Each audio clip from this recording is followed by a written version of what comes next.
इस देश के नागरिकों की भलाई के लिए, इस देश की तरक्की के लिए, इस देश की मजबूती की बात करता है और ये मानता है कि जब तक समाज का सबसे कमजोर तबका, जो सबसे कमजोर, लाचार, बेबस है, जो मजबूर है, जब तक उसको न्याय नहीं मिलेगा, उसके साथ अन्याय होता रहेगा, उसको विकास का अवसर नहीं मिलेगा, तब तक न तो ये समाज तरक्की करेगा, मजबूत होगा और न ही देश मजबूत होगा।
एक मिनट अब आ गए।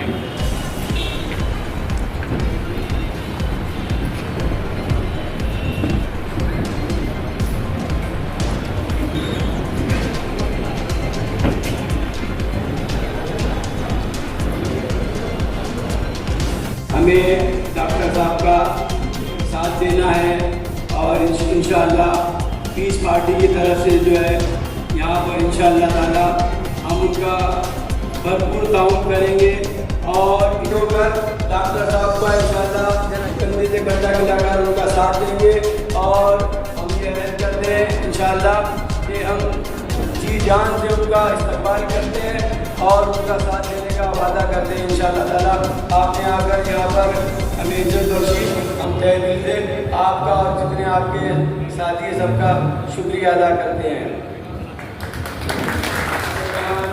खलक़ल इंसान अल्लमहुल बयान अश-शम्स वल क़मर बिहुस्बान वन नज्मु वश-शजरु यस्जुदान वस-समा रफ़अ व वदअल मीज़ान अल्ला तदगौ फ़िल मीज़ान व अक़ीमुल वज़न बिल क़िस्त व ला तुख़्सिरुल मीज़ान वल अर्ज़ वदअहा लिल-अनाम फ़ीहा फ़ाकिहतुन वन नख़्लु ज़ातुल अकमाम वल हब्बु ज़ुल अस्फ़ि वर रैहान फ़बिअय्यि आलाइ रब्बिकुमा तुकज़्ज़िबान खलक़ल इंसान मिन सलसालिन कल फ़ख़्ख़ार व खलक़ल जान्न मिन मारिजिन मिन नार फ़बिअय्यि आलाइ रब्बिकुमा तुकज़्ज़िबान आमन्तु सदक़ल्लाहुल अज़ीम व सदक़ रसूलुहुन नबियुल अमीनुल करीम व नहनु अला ज़ालिका लमिनश शाहिदीन व शाकिरीन वल्हम्दुलिल्लाहि रब्बिल आलमीन। और एज ए कैंडिडेट मैं खुल्ला से विधानसभा चुनाव की तैयारी कर रही हूँ और आज के जो हमारे यहाँ पे सभा है इसके लिए गेस्ट डॉक्टर आयुब शेख तो उनका हम दिले यहाँ से स्वागत करते हैं। और ये पीस पार्टी से हम लोग जुड़े हैं तो जितने जुड़ सकते हैं, जितने भी लेडीज़ हैं, महिला है, जेंट्स है, सब पदाधिकारी है, हम सब मिलकर ये पीस पार्टी को आगे लेके जाएंगे। और ये पीस पार्टी का जो जितने भी कैंडिडेट खड़े किए हैं, हम लोग ने जितने भी सीटें लड़वा रहे हैं उसमें से कम ज़्यादा से ज़्यादा सीटें हम जितवा के लाएंगे। ये अपना वादा है। हम लेडीज़ लोग, जेंट्स लोग, सब पदाधिकारी मेरे साथ में रहेंगे, हमेशा पीस पार्टी के साथ रहेंगे। ये वादा करती हूँ मैं कि ये पार्टी बहुत आगे जाए और जो भी मेरे से अभी गलती हो गई हो तो माफ़ करना, थोड़ा कॉन्शियस हो गई मैं, डर लग रहा है। इंशाल्लाह हम लोग हाथ मिला के उनके साथ चलेंगे। और ये जुमला है कि मुंतशिर होकर जमाने की ठोकरों में आ गए मुत्तहिद हो जाओ तो खोपड़ों में होगा ज़माना इंशाल्लाह आपके। तो मेरा ये सोचना है कि जैसे आज डॉक्टर साहब हमारे बीच आए हैं महाराष्ट्र में, मुंबई में, हमारे महाराष्ट्र के प्रेसिडेंट जनाब मुफ्ती साहब कई अरसे से जद्दोजहद कर रहे हैं और उस पार्टी को बढ़ाने की पूरी कोशिश कर रहे हैं, और मोदी साहब ही मुझे लेके आए हैं इस पार्टी में, और इंशाल्लाह मेरा वादा है कि मुफ्ती साहब को नाराज नहीं होने दूंगा और डॉक्टर साहब का हाथ बहुत अच्छे से मिला के हाथ बढ़ाऊंगा इंशाल्लाह। अस्सलाम वालेकुम रहमतुल्लाहि व बरकातहू। एक का साथ चलेगा, हिंदू मुस्लिम साथ चलेगा, ये हमारा स्लोगन है इस पार्टी का। तो जिस तरह से ये स्लोगन है अल्हम्दुलिल्लाह उसी तरह से हमारे मुंबई में तमाम तरह के लोग साथ जुड़े हैं इस पार्टी के। आप लोग देख सकते हैं कि इसमें सभी धर्म के लोग मौजूद हैं। ये पार्टी और हमारे राष्ट्रीय अध्यक्ष जनाब डॉक्टर अय्यूब साहब, हमारे महाराष्ट्र अध्यक्ष मोहसिन साहब और मुंबई अध्यक्ष हमारे आबिद भाई,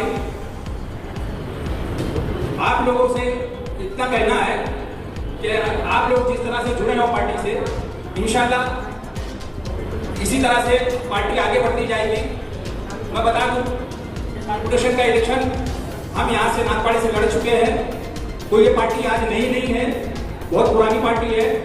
और इसके पहले का कॉर्पोरेशन जो गया है तो उसमें हमने नागपाड़ी से भी लड़े थे, धरावी से भी लड़े थे, कुर्ला से भी लड़े थे।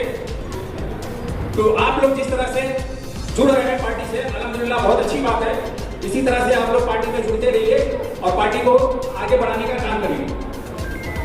तेरे कदमों में गुलिस्ता, तेरी ठोकर में बहार, तेरे कदमों में गुलिस्ता, तेरी ठोकर में बहार, तू भड़कते हुए शोलों से मचल सकता है। तेरे किरदार और तग़य्युर पे है दुनिया का निजाम, तू बदल जाए तो दुनिया को बदल सकता है। डॉक्टर अय्यूब साहब की कमीज होगी। अस्सलाम वालेकुम। 33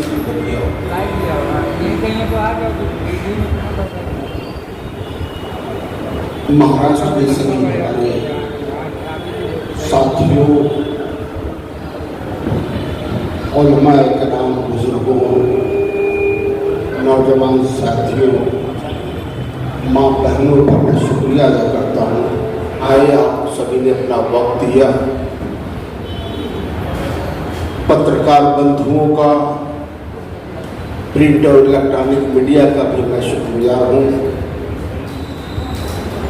जिन्होंने पीस पार्टी के मिशन को जनता तक पहुंचाया है। साथियों, चुनाव तो 1952 से होता रहा है और आजादी से पहले 1936 से ही चुनाव होता रहा है। मगर एक बात बिल्कुल साफ दिखती है,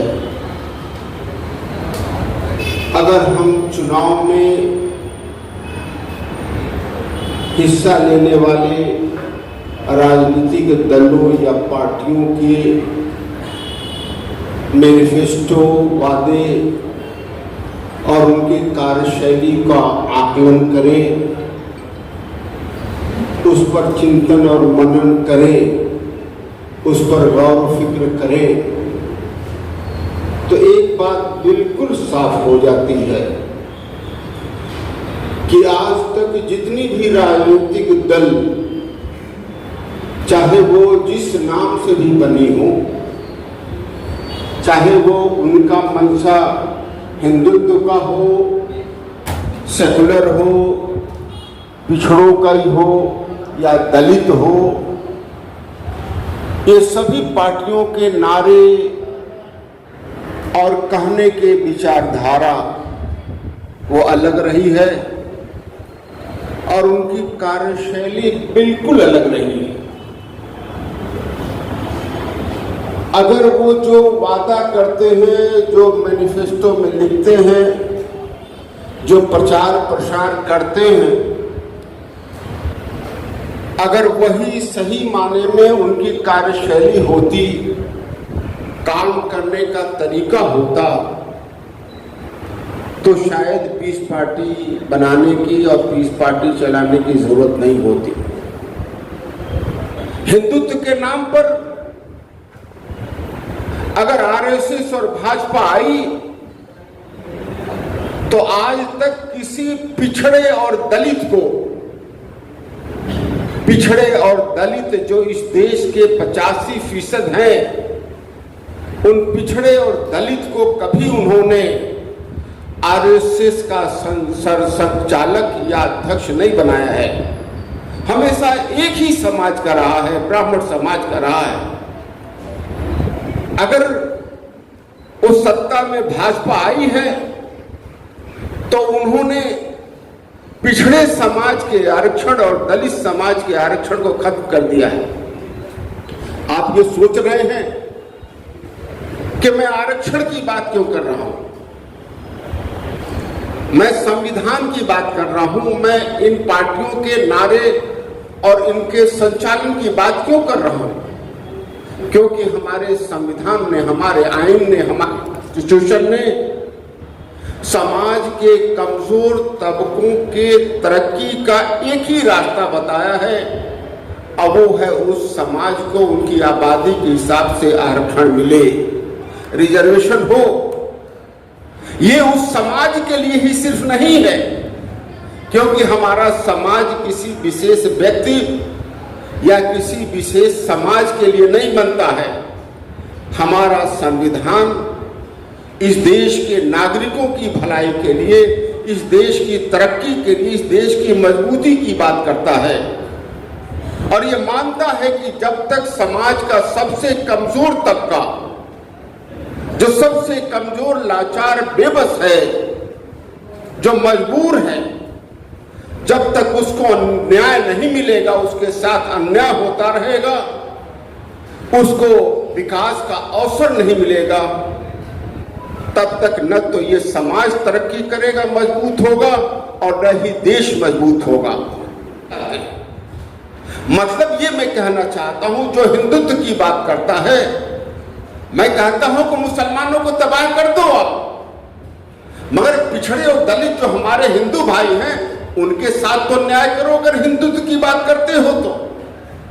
ऐसे ही अगर पिछड़े की बात, अगर समाजवादी पार्टी या ऐसी बहुत सारी समाजवाद का नारा देने वाली पार्टियां हैं, अगर ये सरकार में आई हैं, तो उन्होंने मुसलमान तो छोड़ो, उन्होंने पिछड़े लोगों को भी उनका हक नहीं दिया। सारे समाज दलित लड़ते हैं, मगर मुस्लिम समाज सिर्फ एक चीज के लिए लड़ता है कि भाजपा को हराओ और किसको जिताओ। उसे अपनी फिक्र नहीं है, उसे पूरी दुनिया की फिक्र है, मगर जिससे उसके बच्चे तरक्की करें। जो हमारा संविधान कहता है कि आरक्षण से ही समाज का भला होगा, उसी की तरक्की होगी, मगर मुस्लिम समाज ने कभी नहीं सोचा, वो जज्बात में भड़कता रहता है।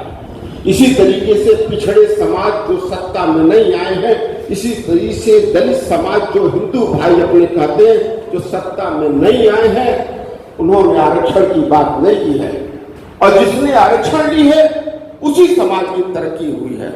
साथियों, रंगनाथ मिश्रा कमीशन ने भी यही कहा, मंडल कमीशन ने भी यही कहा, सच्चर कमेटी ने भी यही कहा, हमारे संविधान ने यही कहा, मगर मुस्लिम समाज को अभी तक समझ में नहीं आरक्षण है कि किससे इससे क्या फायदा है। मैं सिर्फ इस सभी चीजों से, इन सभी मिसाल से, सभी उदाहरण से सिर्फ एक बात कहना चाहता हूं कि अगर जिस तरह से इस देश में, इस देश के संविधान ने सभी को बराबर का हक दिया है, न तो दलित को, पिछड़े को, महिला समाज को, मुस्लिम समाज को किसी से कम अधिकार नहीं दिया है, सबको एक वोट देने का बराबर का अधिकार दिया है। और संविधान ने व्यवस्था दी है कि अगर कोई विकास से छूट जाए, किसी का विकास न हो पावे, तो उसको आगे बढ़ाने के लिए आरक्षण दिया जाए। साथियों, अगर ये ईमानदारी से इस देश में जो सत्ता में बैठे लोग हैं, जो अपना कोई नाम दे, किसी भी विचारधारा की बात करें, चाहे लोहिया की विचारधारा की बात करें, अम्बेडकर की विचारधारा की बात करें, नेहरू और विचारधारा की बात करें, हेडगेवार सावरकर की विचारधारा की बात करें, मगर सभी के सभी समाज और देश को धोखा दे रहे हैं अपने को सत्ता में लाने के लिए। आप जो विचार हम सभी का है वो जनता में और देश में लागू कर सके, आप सभी लोग आए। आप सभी का एक बार फिर मैं शुक्रिया अदा करते हुए, धन्यवाद आप सभी को देते हुए अपनी बात को खत्म करते हैं। और ख़ास तौर पर मुंबई अध्यक्ष को और महाराष्ट्र अध्यक्ष को और हमारे मुंबई प्रभारी को मैं ख़ास तौर पर धन्यवाद दूंगा कि आप सभी लोगों ने हमें यहाँ बुलाया और हमें आपके बीच आने का अवसर दिया। मैं आप सभी का शुक्रिया अदा करते हुए अपनी बात को ही पे खत्म करता हूँ। अल्लाह हाफ़िज़।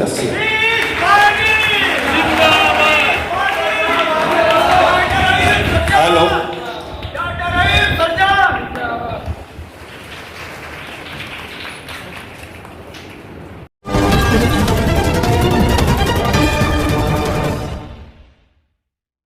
हमारे heart of Mumbai news channel को सब्सक्राइब करें और बेल आइकन दबाना ना भूलें। तो सर क्या कहेंगे, आज आपका मुंबई में एक दूसरे दौरा था, तमाम पदाधिकारियों से आपने मुलाकात की, क्या कहेंगे?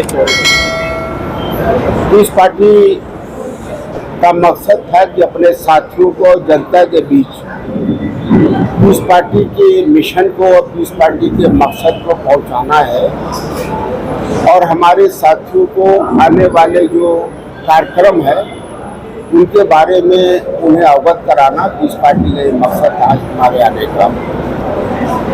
इस पार्टी आने वाले वक्त में कितनी सीटों को चुनाव हम प्रयास कर रहे हैं, संगठन बन रहा है और जहाँ जहाँ हमारा संगठन बन जाएगा हमें लगता है कि हम चुनाव लड़ने में सक्षम हैं, वहाँ आप इस पार्टी चुनाव में। क्या लगता है आपको? आपने यूपी का पार्लियामेंट का चुनाव देखा तो छोटी पार्टी है, उनको कहीं ना कहीं जनता ने दरकिनार कर दिया। तो 20 पार्टी अपनी जमीन पर कितना अलग तरीके मुंबई के अंदर रणनीति की बात करें तो यूपी में 20 पार्टी को इतनी सीट पर कामयाबी नहीं मिली, क्या कहेंगे? देखिए, राजनीति में तो जनता का मूड और जो गठबंधन का दौर है, किसी पार्टी को समर्थन नहीं दिया है बल्कि जनता ने गठबंधन को समर्थन दिया है।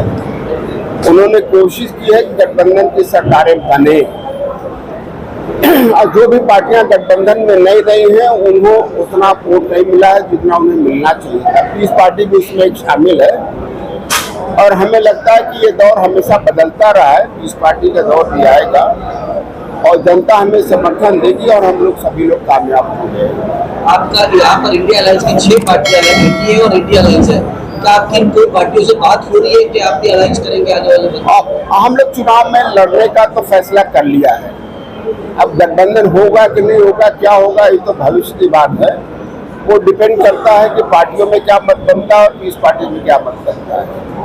आपको कितनी उम्मीद लग रही है?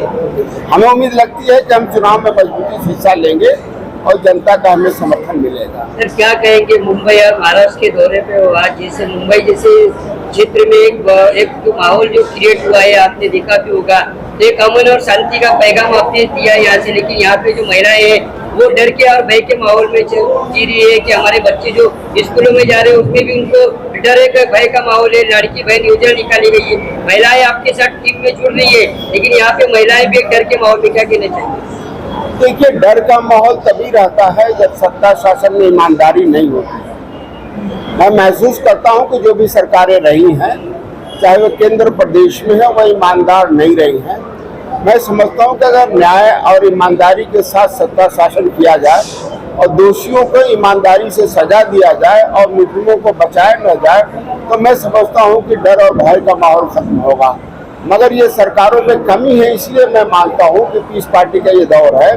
पीस पार्टी जो कहती है वही करती है।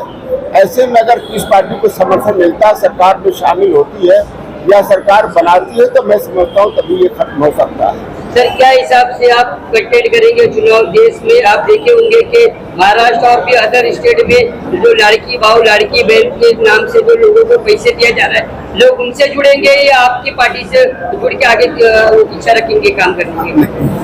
पैसे देने से अगर सरकार बनती तो यहाँ के जैसे धन कुबेर थे वो सरकार में होती। पैसे से सरकार नहीं बनती है, विचारधारा से बनती है। लोगों को अगर हमारा विचारधारा लगेगा तो हमारे साथ आएंगे और हम सत्ता में आएंगे। इसलिए पैसे से बांटने से नहीं कुछ होता है। मेरा यही मानना है कि विचारों से पार्टियां चलती हैं और विचारों से संघर्ष से ही वोट मिलता है। पीस पार्टी विचारधारा भी ठीक है और संघर्ष भी कर रही है। हमें लगता है कि जनता का समर्थन हमें मिलेगा।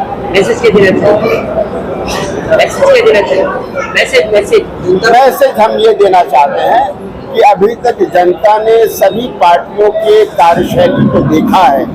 कोई भी पार्टी अपने वादे और अपने काम में एकजुटता नहीं रही है, हमेशा फर्क रहा है। उन्होंने धर्म और जाति के नाम पर दोनों के साथ विभेद किया है। लोगों ने न्याय के साथ सत्ता शासन नहीं की है। जनता को ये मैसेज देते हैं कि पीस पार्टी को समर्थन करे, जो न्याय के साथ सत्ता में आकर के सबको इंसाफ देने का काम करेगी और सबको सम्मान के साथ विकास देने का अवसर देगी। देश में अगर कोई भी मामला होता है तो पीस पार्टी की तरफ से कभी प्रोटेस्ट नहीं किया जाता है, ना कभी पत्र व्यवहार किया जाता है, क्या कारण है? शायद आपको पता नहीं होगा, पीस पार्टी ऐसा कोई मुद्दा नहीं है देश का और समाज का जिसमें वो आग बढ़ चढ़ के हिस्सा न लेती गई। हमेशा रहा है, हो सकता है कि आप तक ये न पहुंचा हो। सर मुझे मुंबई कई बार नजर भी आया, बहुत सारे मामले हुए, बात बिल्कुल अभी तक तो कोई ऐसे मामले नहीं मिला होगा आपको। हमारा हमेशा रहती है पीस पार्टी, हमेशा संघर्ष में रहती है।